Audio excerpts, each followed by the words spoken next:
Hello, everyone, and welcome to the Mindscape podcast. I'm your host, Sean Carroll. As we go through life, one of the things that we're inevitably going to do all the time is to assign credit or blame for things that happen in the world, either to people or to other events that are happening, right? We have effects, things that happen, and we have the causes for those effects, the reasons why those things happen. This idea of a structure of reality based on causes and effects and their relationships is perfectly obvious, right? I mean, it's something that is completely evident to us ever since we were little kids. The ancients talked about it. Aristotle famously kind of organized a whole categorization of causes and different kinds of causes and their effects. But like many such ideas, when you think about it a little bit more deeply, it becomes tricky. What exactly is going on? If I say I got sick because of a virus, what do I really mean? I mean, there's a kind of simple answer, which is if it weren't for the virus, I wouldn't have gotten sick, right? If the virus weren't there. But you try to implement that in some systematic way, and what you find is it's much trickier than that. For example, what if you had gotten the virus, but you were also vaccinated, so therefore you were protected against it? Or what if you didn't get the virus, but you got something else, so you got sick anyway? Furthermore, that kind of reasoning isn't limited to just the virus, right? I mean, Darwin's theory of evolution is responsible for viruses in the first place, in some sense. So did you get sick because of Darwin's theory of evolution? Did you get sick because space-time is four-dimensional, without which maybe there wouldn't be such a thing as viruses? It's hard to pin down exactly what's going on. And this difficulty is not just for physicists or philosophers or other kind of scientists. It's becoming increasingly important in artificial intelligence research, because computers don't have this immediate, obvious feeling that there are causes and effects in the world like human beings do. So we really do need to get at the guts of what's going on when we talk about causes and effects.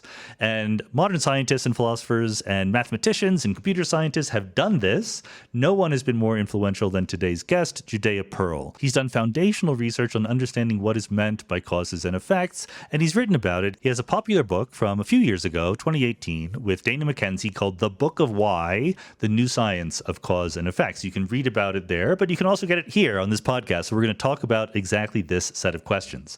Just to give you a little bit of a hint, the idea is we think about probabilities of things happening. And even if there's definite things that happen, even if it's not about randomness, maybe you don't know what's happening, right? So for a statistician, if you say there are people, a set of things called people, and some of those people drink alcohol and some teetotal, some don't drink alcohol. So what that will mean is there's a fraction of the people who drink, and that's saying that the probability that a randomly selected person will drink is a known quantity. So there's a probability involved even if everything is perfectly deterministic.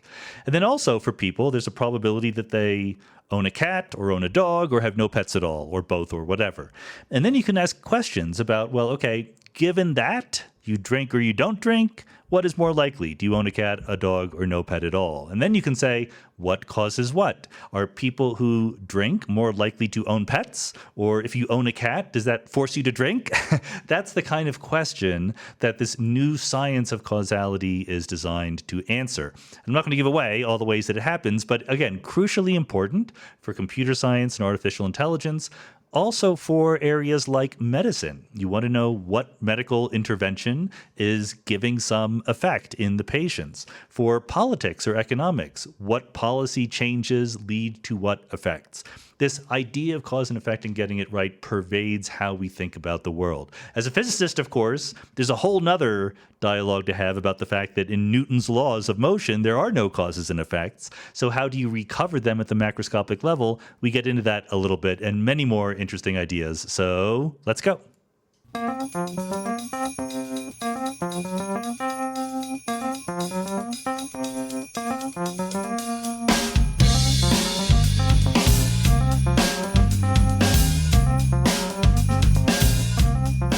Judea Pearl, welcome to the Mindscape podcast. Glad to be here. So causality is one of my favorite topics to think about, both as a human being and as an academic researcher. So this is going to be a great thrill for me to talk to the world's master. Let's, try to get on the table how the typical person out there should think about causality. We're both right now in Los Angeles as we're recording this. We'll hear people say things like, I was late because there was a traffic jam on the 405. attributing to the fact that they're late a cause, namely there's a traffic jam on the 405. So I guess the first question is, does that make sense? Are these good ways of thinking? Is that causal That's the best language way, useful? because that's the way people talk. And to distinguish my profession or my hobby from yours, I'm interested in capturing the way people think and not the way nature is constructed. So this is because I am in the circle of AI people, and we have a certain mission. We want to capture how you and I think so that a robot can communicate with that in a natural way, regardless of how the molecules move. And I think it's a great fact that AI helps us understand not only the world, but how we think, because we take so many things for granted, right? And the computers don't. Absolutely, and that is a real test. And that's why I'm accused many times that I didn't pay attention to the great philosophers, to what Kant said and Hegel and Aristotle. Well, they didn't have a pressure to build a robot that behaved like us. And they didn't have a metaphor of thinking. That's important, yeah. So explain more what you mean by that, the metaphor of thinking. Well, the cart had a metaphor. We have gears in our mind, and they turn, and that's what makes us deduce one thing from another. Okay? Right. But why? He needed to have a metaphor because he was familiar with gears. He wasn't familiar with neurons. He wasn't familiar with even logic circuits. He had only one metaphor for a deductive machine, or at least a machine that has output based on input. And that was the gears system that Archimedes maybe invented, right? So he put it together. Once you have, I call it a laboratory or a playground. Right. You have to have a playground for your own ideas, so you can take them apart and try different combinations. So philosophers did not have a playground for ideas about thinking. And we have. The computers are forcing us. And that is why I don't think I can learn much from philosophers. Good. Perfectly fair. Now, I will mention Aristotle once, and not because I learn a lot from his theories of causation, but because, he did sort of try to divide up different kinds of causes. And I think he went too far into things that we don't even call causes. But let me just distinguish between the kind of thing I said, I was late because there's a traffic jam, versus something like, why is the sky blue? Well, it's blue because short wavelengths of light scatter off of air preferentially. But that's not an event, right? I mean, the traffic jam is an event in space-time. The properties of the air are properties that are more or less permanent. Are those the same kind of cause-effect relationships from your point of view, or do you distinguish between those? We distinguish between them. Okay. One is called actual cause, and I think philosophers called it token. Okay. Token versus, I forgot the type. Other one. Token. But, type. Okay, one is based on variable. Yeah. And the other one is based on event. Right. Okay. If I say I was late because of the traffic jam, okay, I'm talking about one specific event in one specific time, in one individual. That's me, and in one situation. Okay, that's token, and this one event caused another one, and the contrast to that is variable-based causation, like the careless driving cause accident, okay, which means it's in the variable, the driving type, okay, which has many values depending on how you drive, okay, and tends to cause a higher risk of accidents. The philosopher used the example of drinking hemlock caused death, or Socrates died because he drank this hemlock. That's the difference. That's singular. Singular versus token. Okay. That's how they use it. Yeah. Right. Okay. And do you So we have different name for them, and we have different algorithms for identify each one. good. And do you think that causality is something that is fundamental in nature, or is it something that is helpful to we human beings to describe what's going on in nature? Is it more emergent, or is it built in to the fabric of reality?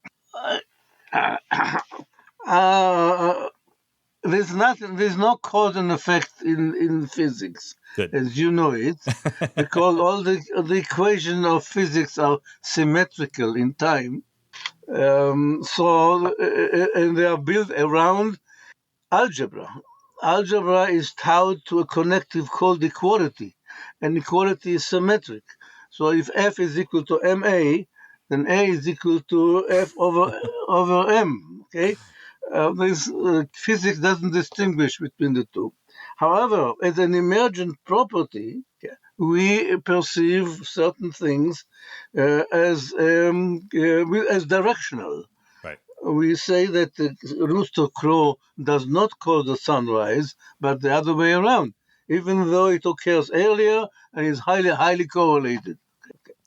I will be forced sometimes to ask questions that I think I know the answer to, just because it will help the audience along. So don't be surprised. No. I like those because it gives me a chance to repeat myself. That's good. We'll both be doing that. Okay.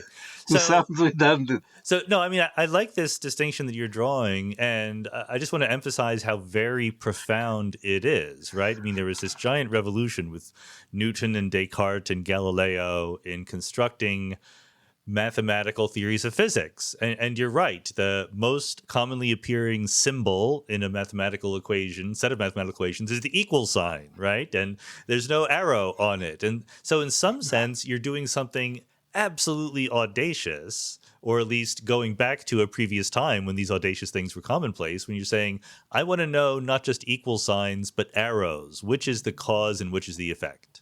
Yeah. Correct. I'm glad that you share with me the astonishment or the about what Galileo did. Yeah. That he chose algebra and said nature speaks algebra, which wasn't clear at the time, and it enabled him to do so many things that weren't done before. Just 50 years after the invention of algebra by Vieta and others, right? Okay. I think students today should appreciate this revolution and take analogy now, draw parallel to what civil rights did. Civil rights is a geneticist in the 1920s that got sick and tired of working with equation and said, it doesn't represent what I want. I want to have an assignment operator. I put an arrow.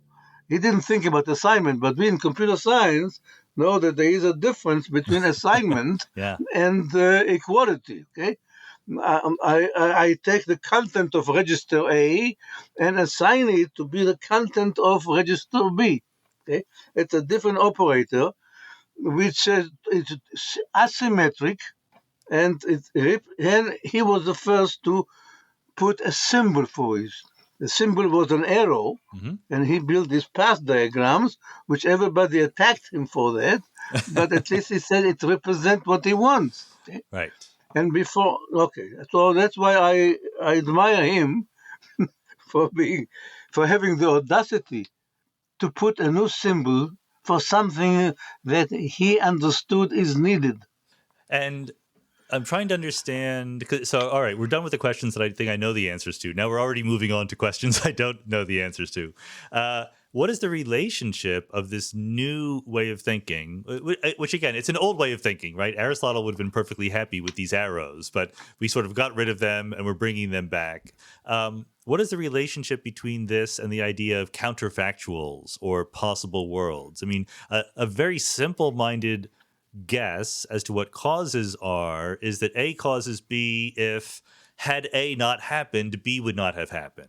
And so already you're talking about a whole different universe where different things happen. Right. And that was a glitch of Hume. And he used almost this term. Had A not happened, B would not have. Yeah. What the relation is that we have a calculus for counterfactual.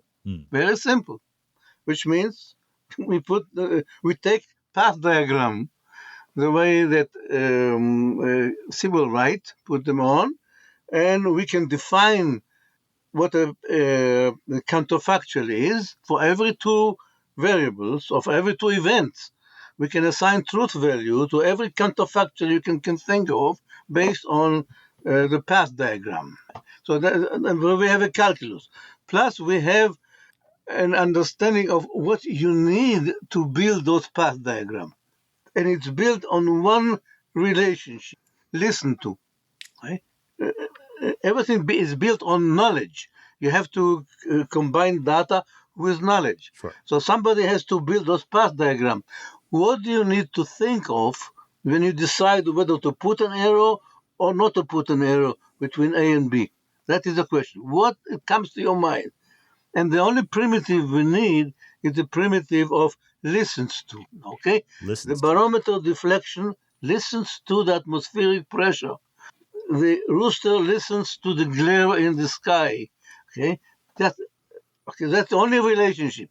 It's a very primitive one, and it's a very natural one, because I believe this is the most rudimentary.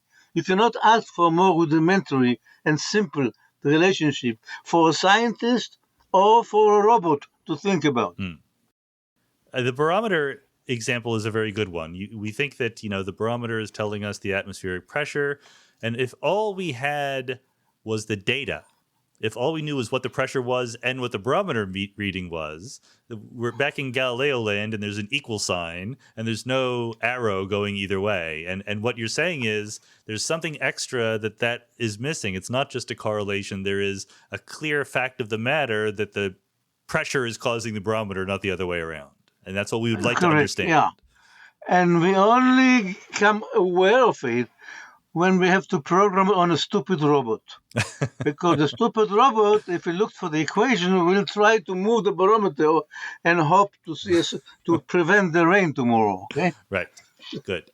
And let me also just give the audience a visual here, because you and I have in mind these diagrams. You've already referred to Sewell Wright's diagrams, and you and your collaborators have built these into a wonderful tool. So these diagrams represent what? Let me let you say what they are. They are collection of judgment about who listens to whom. Oh. I'll put an arrow between the barometer and the atmospheric pressure if I think that the barometer listens to the atmospheric pressure. Yeah? And I would not put an arrow there if I think that the barometer, between the barometer deflection and the price of beans in China tomorrow. Okay. Even though there could be indirect connection between the two. Good. So we have in mind a bunch of facts or a bunch of things in the world that could take on different values, right? The barometer could have different readings. The pressure could be We call them variables. Yeah, variables. Right. Good. But it's a man-made, variable is a man-made entity. And then we put all of these variables in circles and we draw arrows connecting ones where we think that one thing listens to another thing. Okay. And so I do have one philosophy question about the counterfactuals. We want to say, if A hadn't happened, then B wouldn't happen. All the robot knows is the world. All it knows is the data, right? I mean, what gives us the license to talk about what would have happened in a different world where all we have is what did happen in our world? Okay. Assuming that you are willing to make assumptions in the form of who listens to whom. Mm-hmm. Okay. When you feed the robot this collection of assumptions in terms of a path diagram, and that's enough. From now on, the robot can reason counterfactually, because all the knowledge about counterfactual is contained in that diagram.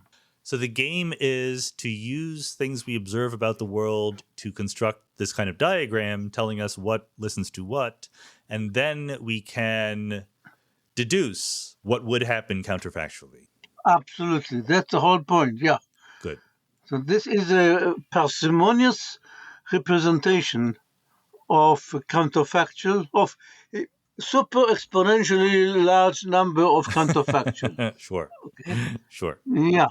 And that's something, by the way, if you compare it to what philosophers did in about a closest world semantics, Yeah. like David Lewis, right? He had the idea that A is counterfactual related to B if B is true in all the world which are closest to A, or something like that, right? So as a philosopher, he didn't care about computer representation or mental representation. How would you ever write down, how does the mind represent all the infinite relationship between who is closer, which world is closer to which Right. world, given another world, okay? This is an enormously large set, okay? But we computer science cannot deal with super exponential storage. We must, two things. First of all, as psychologists, we must agree that we have to face the problem of representation. If you have a theory and the theory does not allow for parsimonious representation, scrap the theory. It cannot work in a mind, right? So, so and, and the other consideration is practical. We cannot feed the robot super exponentially large memory. That's a very good point. And, I guess as a physicist / philosopher, I'm guilty of thinking like Lewis sometimes and just letting ourselves imagine arbitrarily complicated different situations. But you're making the point that if what we care about is teaching a robot, our understanding had better be simple in the sense that there's only a tiny number of rules and choices that need to be implemented to say something about what happens next. And something else to enforce it and is the fact that we form a consensus. We Okay. human beings, society, Yeah. we do form a consensus about counterfactual. How is that possible? If each of one had a different notion of which world is closest to which, Right. okay, we wouldn't form a consensus. Yeah, and it makes me wonder, okay, so why can we do that? I mean, much like why can we talk a language of causality at all if it's not to be found in physics? And I think that ultimately physics is where our description of the world bottoms out. Are there special features of physics that allow us to talk about these ideas at the higher emergent levels? I am not. I'm not sure I understand what the question. Yes, we have to ask why do we? What is it about the mechanism and the motion of the molecules that makes us believe that the barometer is a Right. result of the atmospheric temperature and not the other way around? Okay? Now, Simon has said in Herbert Simon, I'm talking about, right? He had some conjectures about it. He said it's probably consideration of power. Okay, energy. The sun doesn't care about the rooster. Okay, and because of the enormous difference in mass, in energy involved here. Right. So we rather give the sun the power of influencing the rooster and not the other way around. So we have all kind of time progression is also important, right? Okay, so both time and energy and mass gives us the clues about directionality. Good. Okay, that is very helpful. But now let's roll up our sleeves a little bit and get into the nitty gritty of how this works. So we have a diagram. We imagine a diagram between all sorts of different variables and what listens to what. But just because B listens to A doesn't necessarily mean that A is the cause of what's happening in B. It's more subtle than that, right? Oh, yeah, because B is listening to many other things. Right. Some of them are influenced by A negatively. So, yeah, it's a combination of listening, for which we have algorithm that unpack them and give you answers to questions on 3 levels of the reasoning hierarchy. And that is the organization. in which I like to think, Okay. is the ability to answer questions of a certain type. So, sorry, what are the 3 levels of the reasoning hierarchy? That sounds Oh, important. I thought everybody knows by today, okay? Well, they should all buy your book, but let's assume they haven't yet. Okay, the lowest level is statistics. I hope you don't have many statisticians among your audience because they get extremely insulted when you put them on the The lowest lowest level. level, I know. Yeah, it's just you look at one event, then you infer the likelihood that another one occurs. Will occur or had occurred, doesn't matter. Okay? Sure. But it's still the association between events. Okay? This is correlation, this is statistics, this is, by the way, also machine learning, Yeah. unfortunately. Mhm. Okay? Or at least 99% of machine learning. So this is what we get on the lowest level. For that, we don't even need a diagram. We can do that. Actually, we need it for parsimonious representation of conditional probabilities. We need a diagram too, but it's a purely probabilistic diagram. Okay. We call it Bayesian network. Yeah. In my language. Okay. So that's a level 1. Level 2 is action. What if I do that? And the reason it's totally different than the first one, because you're talking about changing the probability space. Mm. You're talking about a new environment. Things have changed in the world. Okay, I don't wait for the sprinkler to be turned on. I apply my muscle and make sure that the sprinkler is on. So, looking at the sprinkler, if the sprinkler is on, I can infer it must be summer. But if I turn the sprinkler on, I can no longer infer that it must be summer. Yeah. Right? Okay. So that is a simple example of why it changes the world. And so the world of intervention, this is something that we can learn from randomized experiments. Okay? And that was the greatness of Fisher, Ronald Fisher, to introduce randomized experiment into statistics. Statistics before Fisher was all about correlation, and that changed the practice of statistics, not the philosophy, because Fisher refused to talk counterfactuals, so he couldn't prove that his randomized experiment give you what you really want. See, what the farmer really wanted in his station in the agricultural environment there in England was to know whether to use fertilizer A or fertilizer B, and what will be the yield if I do one or the other. Yeah. The father did not care about randomization. Okay. So, but Fisher convinced the community that if you randomize, you get rid of all the other factors, okay? And what you have is an answer to the farmer. He couldn't prove it.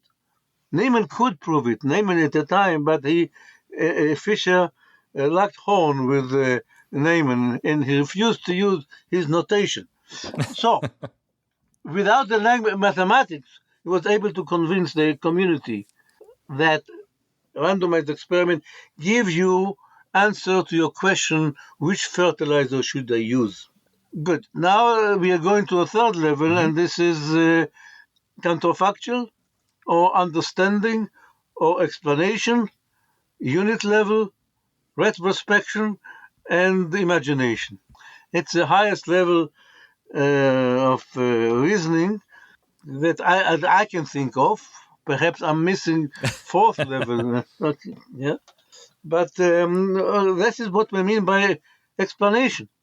Why things happened the way. Was it the aspirin that removed my headache, or other factors? I think, as you mentioned, it's event based. Mm-hmm. It has to do with individual.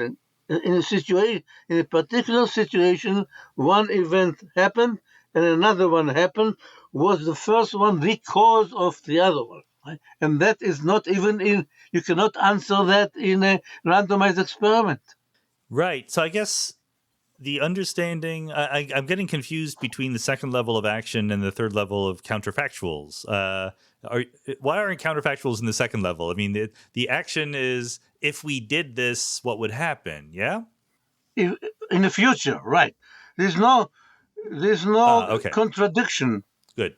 There's no contradiction about me going to take an aspirin now. I want to know if my headache will go away. Okay, but if I say I did take the aspirin, Right. my headache did go away. What if I didn't? Now I have a contradiction between what was actually observed, event that occurred, and one that I hypothesized. What if I didn't take aspirin? Good. So now I do understand. So the second level is moving forward in time. If I do this, what will happen next? Whereas the third level lets us go, had I not done something, Right. how would things be different? Right. It's undoing events that took place. Good. Okay. Yeah. Let's look at one of the classic examples, which is always used in these discussions, which is, does smoking cause cancer? Right. This was we know the answer, but back in the 60s there was a debate, and one of the ideas was that there might be just something else, some genetic effect or something like that could cause cancer. And the question is, how can you tell? And the answer is you can't, unless you make you can't unless you make an experiment. Sure. Okay? You could, but it's unethical and probably practically impossible to force a guy to smoke 2 packs a day, even though he's not inclined to do that. Probably bad, yeah. Yeah, so it's hard to do, although conceptually it's doable. But it's hard. It cannot answer the question without randomized experiment. But at least we have one technique to answer it. Randomized experiment. Yeah. Yeah. You send. Okay, good. At the time, given that we cannot run the randomized experiment, the answer it developed into a fierce discussion or controversy, an argument between the pro-tobacco and anti-tobacco camps. And Fisher was a heavy smoker, and he argued that you cannot rule out the possibility that there is a genetic factor that makes people crave for nicotine and puts you into a cancer risk. Right. Okay? And indeed, we cannot rule it out, except we can bring to bear some knowledge about plausibility in the world. And the way it was resolved is by thinking, how strong should that tobacco gene be in order to account for our observation? It turned out it had to be quite strong. It had to have a strength that the presence or non-presence of that gene would make you 8 times more likely to smoke than not smoke. Okay, and that was just implausible. On the basis of what? The whole legal battle there was resolved by appealing to plausibility. Wow. Okay. Yeah. But let's put aside ethics and human beings and what we're allowed to do and things like that, and just wonder intellectually about this question, because it's just a paradigm for other kinds of questions. I mean, the two possibilities are smoking causes cancer, or some genetic factor causes both smoking and cancer. And if I understand the move that you and your collaborators want to make, it's to say the difference is that if we force you to smoke, you will probably get cancer. And therefore it doesn't matter. The difference is shown in a model very nicely. You have a model, and the difference will be in predicting the effect of action. If I force you to smoke, I can predict the likelihood of cancer. If I force you to evade smoking, to refrain from smoking, then I can predict the likelihood of cancer under that circumstances. Okay, so it's a. However, there's another element here. Uh-huh. If you bring to bear knowledge in the form of a diagram, then I can do more than that. And I can say, perhaps you should adjust for gender, or adjust for family history, or adjust for um, addiction in the family, okay, to prevent that kind of thing. And so the diagram also tells you what factors you must adjust for in order to get an answer without experiment. So now we are talking about replacing the experiments, which many times cannot be done, by a piece of knowledge. The diagram. The diagram contains a piece of knowledge, which is a collection of who listens to whom. Okay, and it tells you now what factors you should adjust for if you want to get the answer, replacing the randomized experiment. Good. And at the level of this new calculus that you want to talk about, rather than just equal signs, we have arrows now. You invented an operation in this world of diagrams called the do operator that sort of implements this idea. So tell us what a do operator is. That's a D-O, as in I'm going to do it. Well, it is very simple. A do operator just simulate on the diagram what an action will be in the real world. For instance, if I want to say I turn the sprinkler on, you can simulate on the diagram. Right now, the sprinkler is enslaved to the climate, to the season, because I connected it to automatic controller. Okay? If I do sprinkler on, I subject the sprinkler to a new master. That's my muscle. And I dislodge it from the influence of all previous influences. I can do it on a diagram. I remove the arrows from its previous masters, and I subject it to to a new master, which is my muscle, on a diagram, and I set the value of the sprinkler to on, a Boolean 1. Okay, bing. I have a new diagram. I can solve it, and that's the do operator. It's simple simulation of action. I remember when Simon Dedeo, I don't know if you know Simon, but he was a previous guest on the podcast. And he mentioned in conversation that something that he wanted to do was like an implementation of Judea Pearl's do operator. And I had never heard of this concept before, but instantly I had the impression this was something very, very, very important. So I ran out and learned about it. And it's clear that this is going to be crucial to how we're thinking about artificial intelligence and complicated science questions going forward. I'm very happy with the do operator. Yeah, but it's so simple. It's so simple. That's good. That's not bad. Only statisticians get irritated by the do operator. You know why? Because they realize that they should have invented it 500 years before Pearl, and they didn't. Well, it's simple in implementation, but there's something subtle here. Let me just sort of say it in my own words to see if I'm right. Another example is exactly the same structure as what you've been saying, but my favorite example is windshield wipers on cars being on and people having their umbrellas up, right? In the data, whenever people have their umbrellas up, the windshield wipers are going on cars. And when they're not, they're not. And so there's a correlation there in the data. And this is why you say the statisticians, this is what they do. They go, look, there's a correlation. But what you're saying is you can implement in your diagram, do umbrella.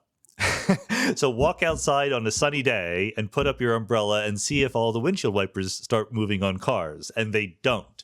And that's the sort of physical implementation of what you can do in a Bayesian diagram. But this will not convince a statistician. I'll tell you why. Because the do operator doesn't exist in probability theory. Okay? Yeah. Okay, so it's not an operator in probability. Where does it exist? On the diagram. And where does the diagram come from? It's a piece of knowledge that is brought to bear outside the data. Exactly. No, I think that is what statisticians resist. We don't want any opinion. Well, that was the manifesto of the Royal Statistical Society in 1833. Okay, we are not going to publish anything which has to do with opinion. Okay? Data, and only data. Right. Yes. But it's not a matter of opinion. I mean, so I think I'm totally on your side here. But it is not in the data either, right? It's counterfactual data. It's the question: if I walk outside and put on my umbrella, what would happen? And so you need to go, like you say, beyond the data, but you can by doing experiments, right? That's one way is by doing experiment. But as far as the windshield wiper, yes, you can do it by experiment, right? Right. It's a better example than smoking for that reason. We don't have to hurt anybody by making them smoke. Yeah, such a station will be happy with it. Do experiment, right? And explain a little bit how this helps us tackle classic conundrums of causality, like the firing squad, right? You know, when you have a firing squad where there's 10 people shooting at a death penalty victim, and one bullet hits first, and you say that causes the person to die. But if your definition of cause was, had that not happened, the effect wouldn't have happened, that's wrong, because the next bullet would have come and hit them, right? So how does this help us understand cases like that? That is a difference between necessary cause and sufficient cause. So we can compute how sufficient was Rifleman A bullet as opposed to Rifleman 12 bullet.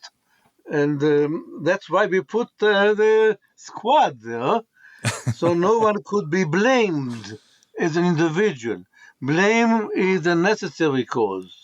We are saying if it wasn't for your bullet, the guy would be alive.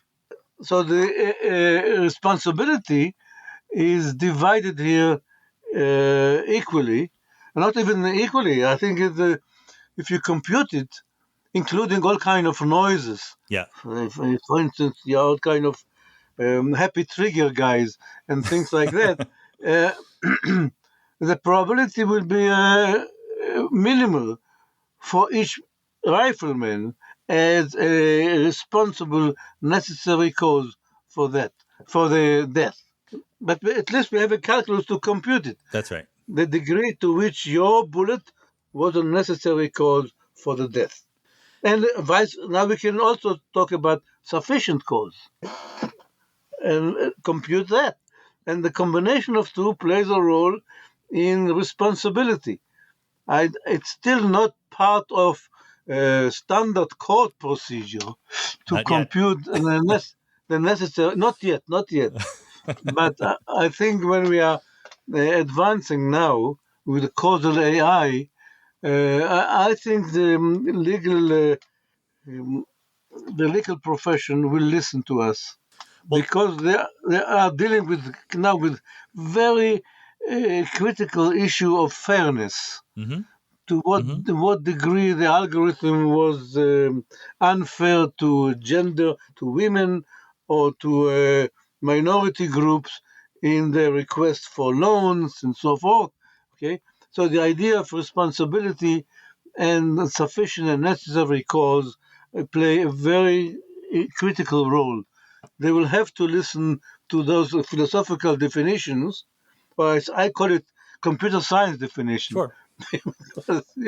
Yes, and listen to them and implement them in some procedure. They already did, because according to the court of law, the but for is a standard criterion.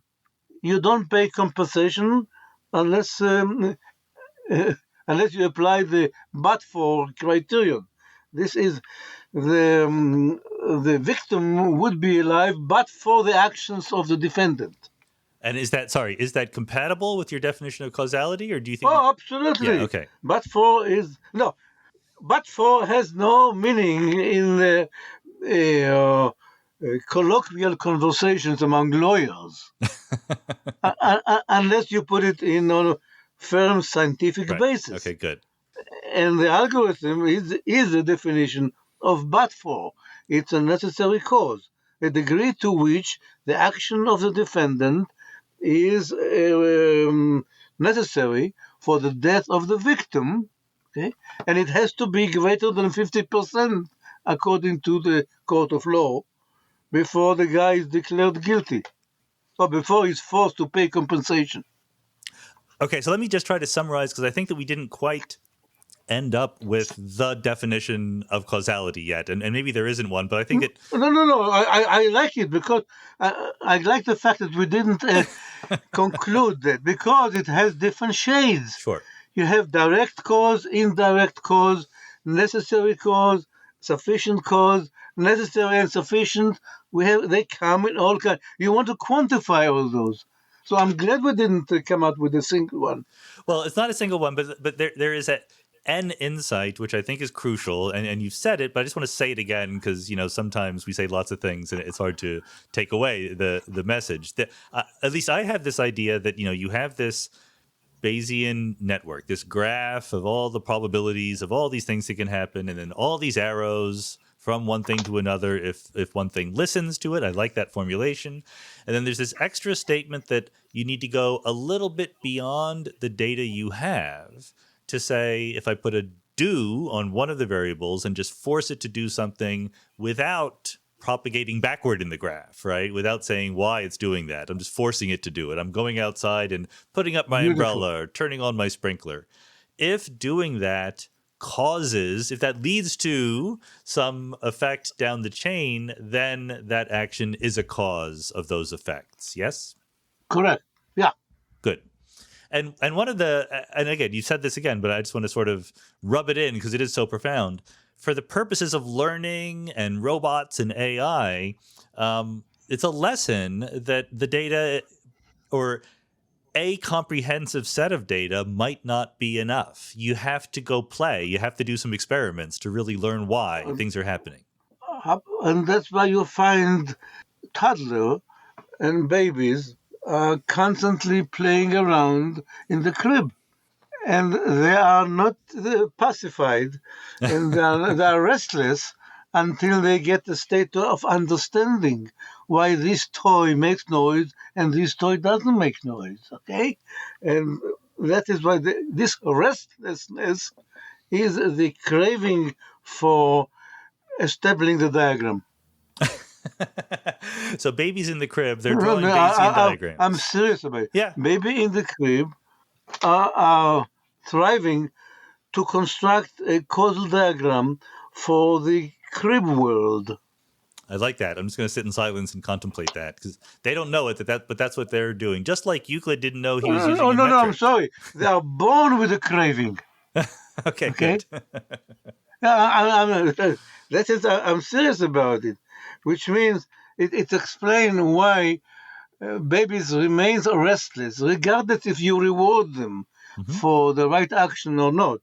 They are reward neutral, and they have this curiosity to find out how things work, regardless of the payoff, as opposed to monkeys and other animals, which are driven by reward and not by curiosity. Okay, so this raises a whole bunch of questions about at what point in evolution did we become motivated to just learn the causal network rather than just get rewards. Yeah, I leave it to anthropologists, and I leave it, but I pose to them the question in more concrete terms, right? At what point in evolution did this transition occur, or what kind of computational facilities we acquired to enable us to do that kind of things, okay?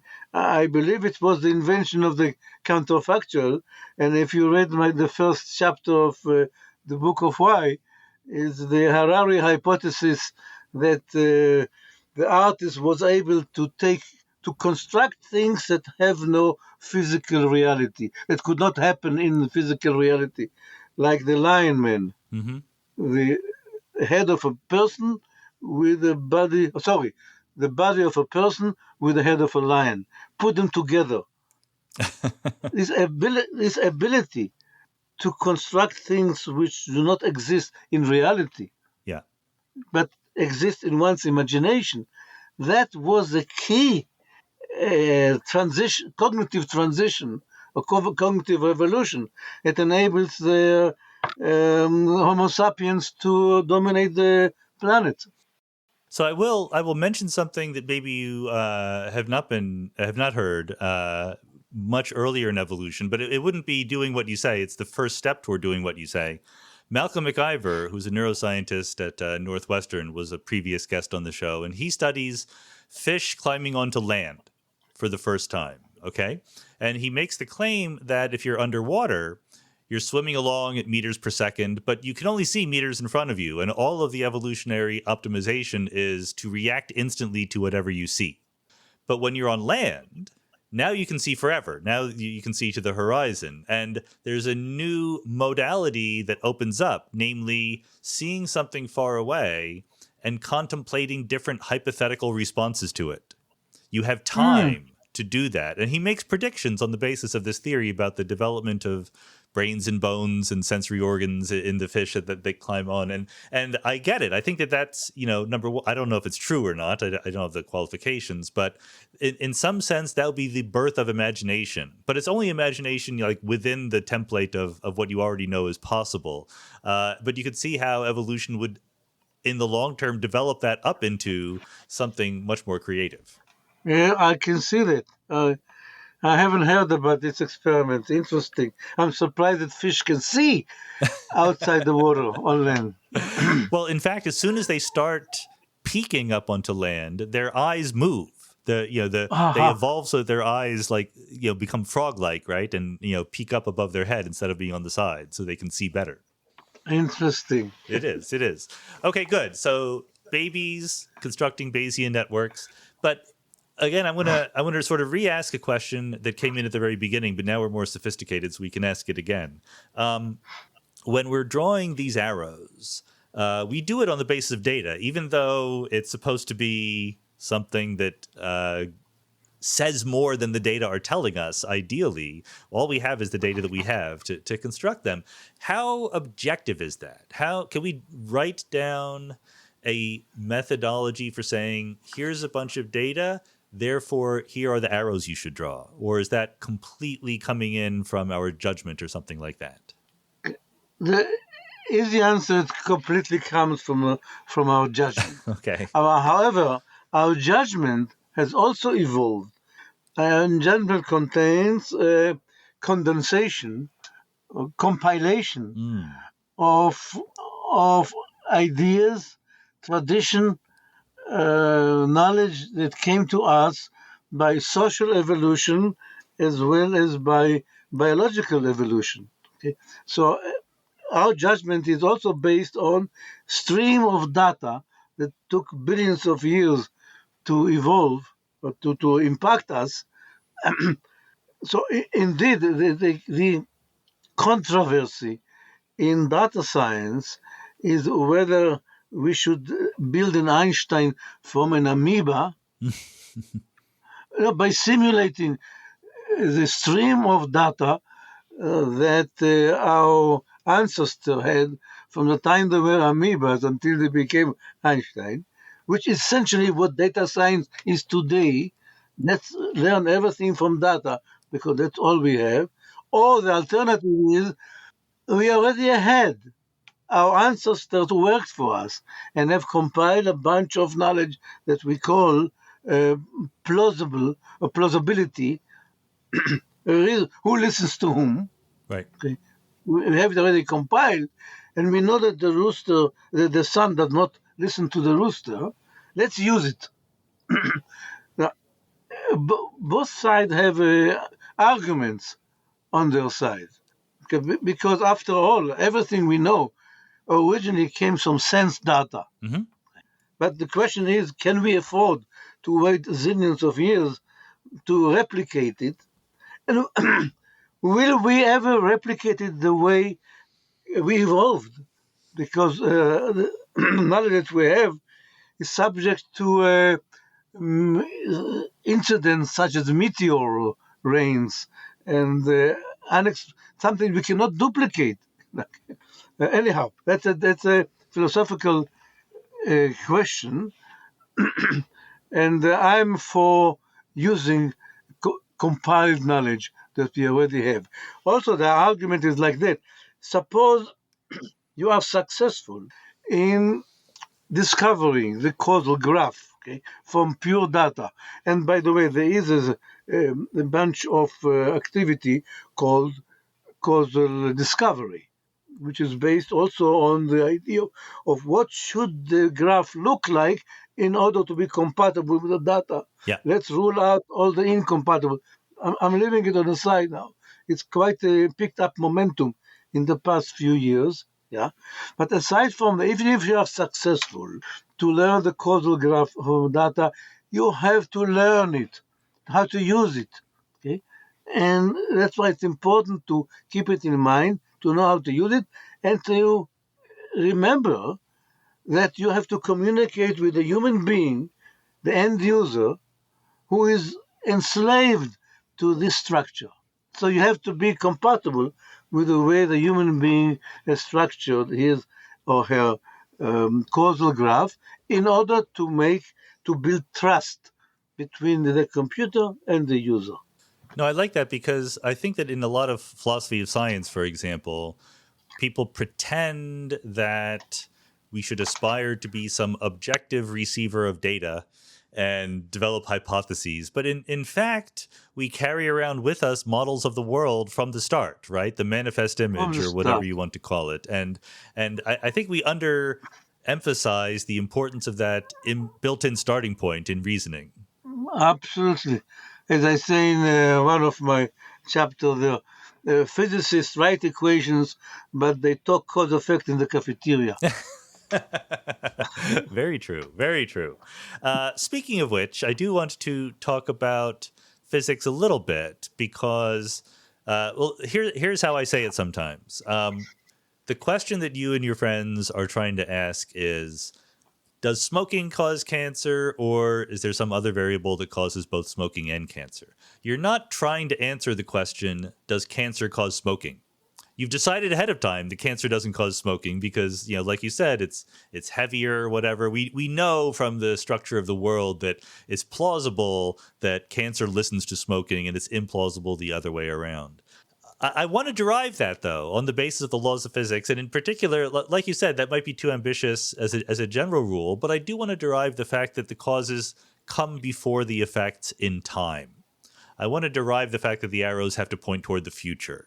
Are you optimistic that that is something that can be derived on the basis of our physical understanding of the world? Or do you think it's just going to have to be taken for granted? You want to derive the time directionality from causes, as opposed to normally we think about that causes must be constrained by the flow of time, by temporal precedence. No, sorry, I think I misspoke. I want to derive the fact that causes precede effects from the arrow of time, but by the arrow of time I mean the increase of entropy since the Big Bang to today. That is definition of time? That's the arrow of time. The arrow of time is an increase of entropy? Yes, that's right. I cannot help you. Okay, good. I don't know. But it's a nice challenge. I can maybe, if you convince me it's worth doing, I'll be happy to immerse myself in that question. I need to write a paper right here. Now, I'm halfway done, yeah. But I'm not there. Good. I mean, I know that temporal precedence constrains the direction of cause and effect, right? But it's not sufficient. It's not sufficient. Right. Well, as we saw, for instance, in the rooster crow, it comes before the sunrise, but still we say it's not a cause. That's right. That's right. No, that I completely agree with. I'll just add one more claim that you can think about whether or not you think it's relevant or not, which is the following: that if I know the state of the world macroscopically right now, so what I mean by that is I don't know where every atom is, et cetera, but I know where the people are, where the planets are. I can use, or even better, if I have a probability distribution over the macroscopic state of the world. I claim that from that, plus the laws of physics, I can predict the probability distribution in the future. I can just use the laws of physics to move forward in time. But from that and the laws of physics, I can't retrodict the past. all by themselves. I need an extra assumption, which is the low entropy boundary condition near the Big Bang. And I think that's what's going to break the symmetry between going forward and going backward, that ability to predict the correct probability distribution of the world just based on current macroscopic probability data. Okay, why do we go to microscopic where we cannot think too well? You're talking about molecules, and there are already zillions of them. Let's talk about something which is simpler. Okay, let's talk about the billiard ball, a billiard table. Okay, and you have this nice triangle of the balls sitting there. And what do you call this leading ball that cue ball. bounces? What's the name? The cue ball. The cue. Okay, the cue ball comes. It hits the triangle. Everybody disperses and comes and hits the walls of the table. Okay. Now we run it backward. We take a movie. We run it backward. Okay. Mm-hmm. Can you tell with the bare eye whether you run the movie forward or backward? Yes. By what? But you see, there's no entropy here. Well, that There's initial... simple F is equal to MA for every billiard ball. True, but you chose to begin with a low entropy configuration in the triangle, yeah? What makes it... Why is a triangle a lower entropy than the state of the balls a second later, where each one of them bounces? Why is it low entropy? Well, you have some... I don't think it's... It is, because you have some coarse graining. No, it's just the fact that that you have a name for the nicely arranged balls when they are in triangle, and you don't have a name for their state a minute later. Just a matter of a name. No, I think it's which actually... is subjective. I think there is something objective about the measure on the space of ways to be in the triangle versus scattered around the... Just because it's simpler. Yeah. But if I remember my thermodynamic correctly, it is not a progression from an ordered state to a disorder, but the natural escape from a narrow region in phase space to a wider region. Exactly, yes. That's right. Okay.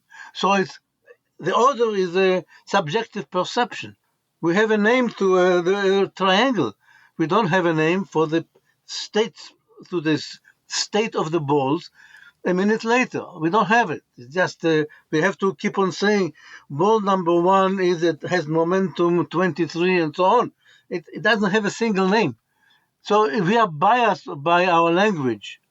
I don't think it is just our language. I think that there is something about how we observe the system that lets us coarse grain in some ways and not others. When we say all the cream is separated from all the coffee in a cup of coffee is low entropy versus when they're all mixed together, it's high entropy. That's because we can see the difference pretty immediately. You see, we are biased immediately, yes. Okay, anyway, this is my responsibility to work further on this. I just wondered if you had any strong opinions about it from the start. But I want to get back to this idea that human beings have this baked-in manifest image, because this is really where it becomes important for the AI, right? I mean, the robots don't have any pre-existing image of the world. I just had Gary Marcus on the podcast. He was the one who connected us here. And Gary has been very strongly arguing that there is a roadblock to deep learning being too successful if it just does correlations between different things in the world. You need some structure. You need some common sense. I'm betting that you agree, and causality is going to be part of that common sense. But how do we do it? How do we actually teach the robot how the arrows go between all the parts of our little network? Okay, let me first answer. I agree. Not only I agree, but I have to supplement it by saying that it is not an opinion, it's a theorem. Okay. It's a theorem that here is a limit. There are certain tasks you cannot do if you don't have this set of assumptions. Okay, so it is mathematical constraints on ability of robot to do certain tasks. Okay, now we go to how do we get this model of the world into the robot. If you have the time, you can just feed it with a diagram, plus equip it with the techniques to enrich the diagram. Enrich the diagram by thinking conjecturally, what experiments do I have to conduct in the future in order to answer a certain question? What additional variables I wish I could purchase so that I can observe them, enrich the diagram. And so this is what we mean by automatic scientist. Ah.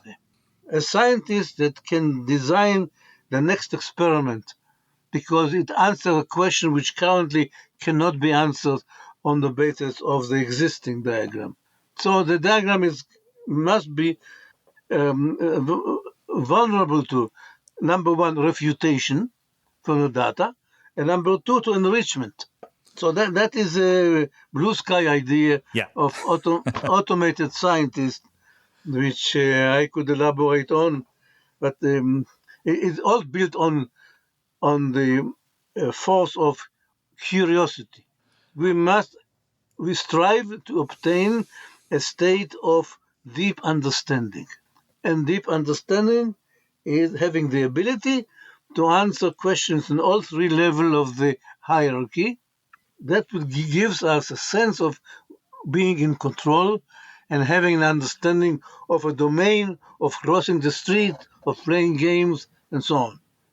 And I don't have any fish in this pan or whatever the metaphor is here, dogs in this fight. But I'm betting that the reaction to that philosophy from a lot of people who are working in contemporary deep learning is, no, that's not what we do. We just let the computer learn everything it can, do all the thought experiments it can do, collect all the data it can, and the computer will figure out what the patterns are. No, for that, we have a theorem and saying impossible. Is that someone's name attached to that theorem, or whose theorem is that? No, that's the causal hierarchy. Okay. It's a ladder of causation. You cannot go from level I to level I plus 1 unless you have information or assumptions on level I plus 1 or higher. Okay, good. But I do get the impression, and again, correct me if I'm wrong, that this perspective is sort of a plucky minority in the field. It is not swept the consensus view. It has not swept the machine learning people. Okay. Or the deep learning people.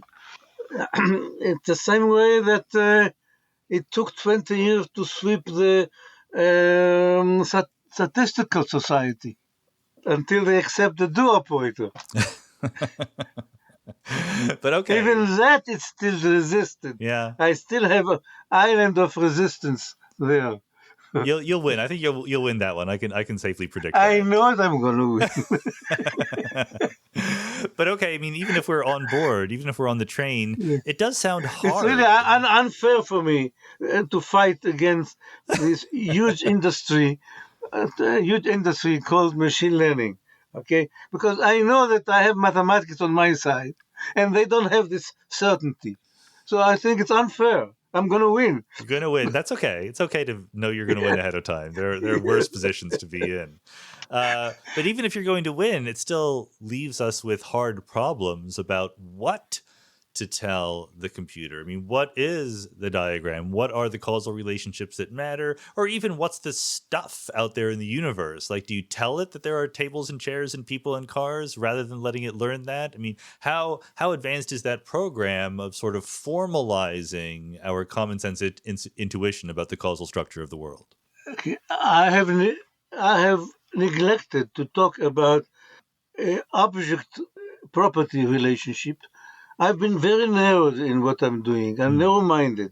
So I only dealt with cause-effect relationship. I've neglected many other things which come into bear in natural language, in vision, interpretation, and so on. Okay, but I think what we have learned in the causal corner can be a role model for other areas. Okay, yeah. We are now working with propositional calculus. We have to go to expand it to predicate calculus. All kind of things that needs to be done. So, and it will be done eventually. Yeah, we have to teach the robots about objects and properties relationship, chairs and tables and their functions. That is, I haven't done anything in this area But I want to. except what we are.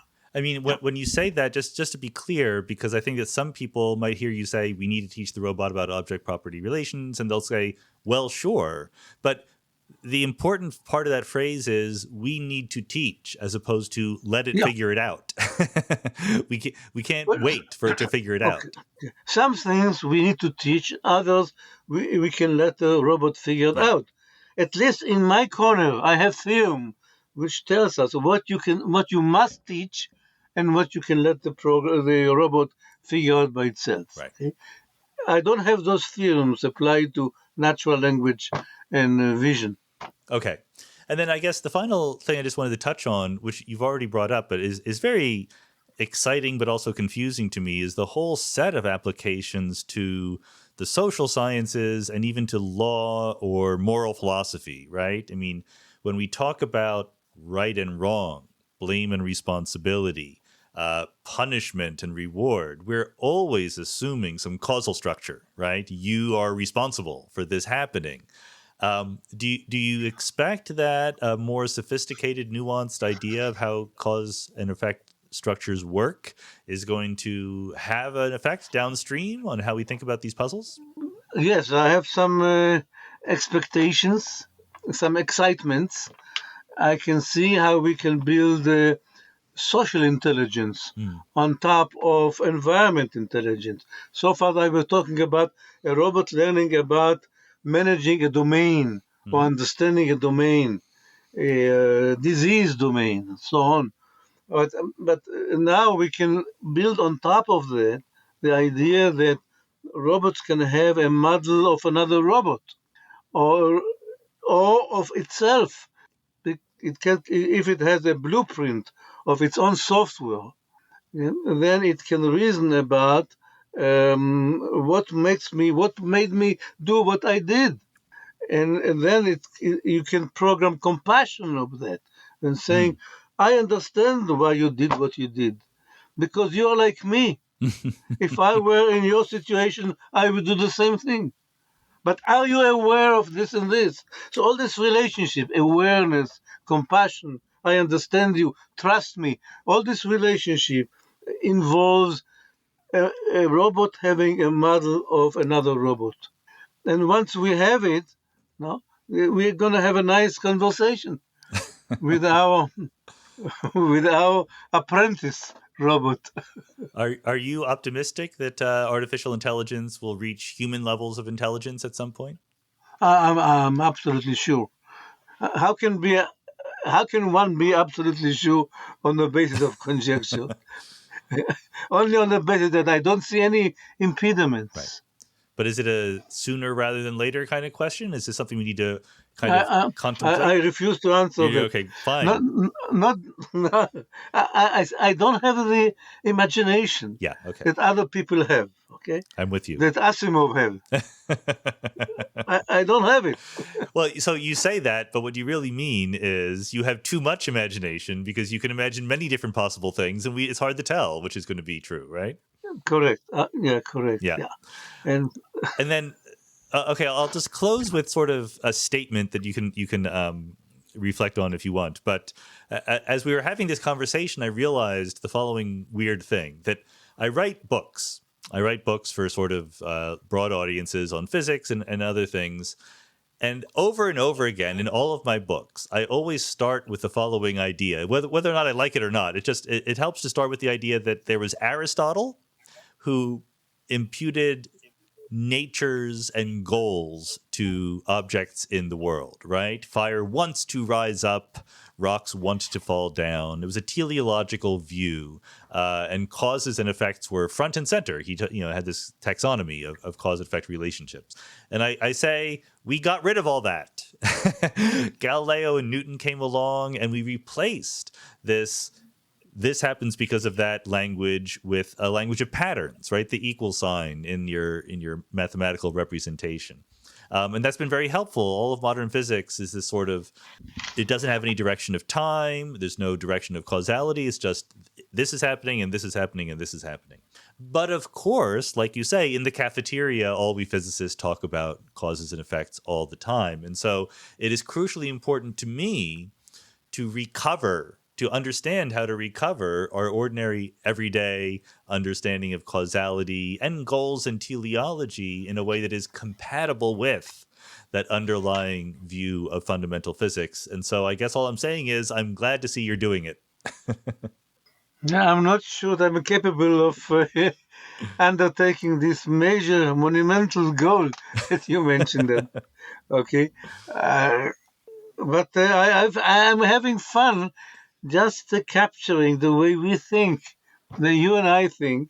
And I have a tremendous satisfaction from seeing myself replicated, amplified on a computer. And I get a better understanding of myself.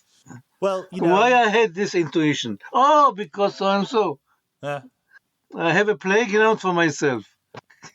I mean, maybe this is a paradigm. Maybe we should all have gigantic, huge aspirational goals and work to make progress on them in little tiny pieces, step by step. I agree with you. Yes. All right. That sounds like a wonderful little lesson for us all and a good place to stop. So, Judea Pearl, thanks so much for being on the Mindscape podcast. Well, thank you, Sean. It's great having me on your show. All right.